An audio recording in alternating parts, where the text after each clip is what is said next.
Hi friends, అందరూ ఎలా ఉన్నారు?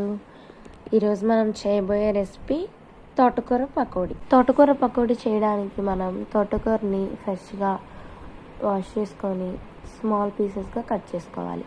తర్వాత దానిలోకి శనగపిండిని యాడ్ చేసుకోవాలి.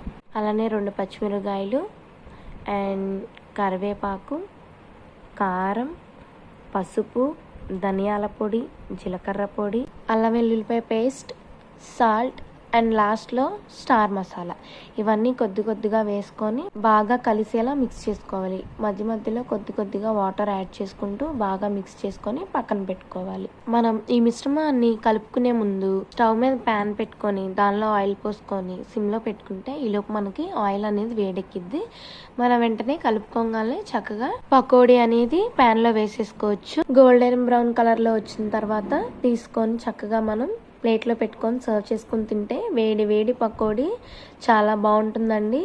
టేస్టీ అండ్ హెల్దీగా కూడా ఉంటుంది. ఈ రెసిపీ మీకు నచ్చినట్లయితే మీరు కూడా ట్రై చేసి ఎలా వచ్చిందో కామెంట్లో చెప్పండి. అలానే ఈ ఛానల్ ఫస్ట్ టైం చూసే వాళ్ళు లైక్ చేసి సబ్స్క్రైబ్ చేసుకోండి.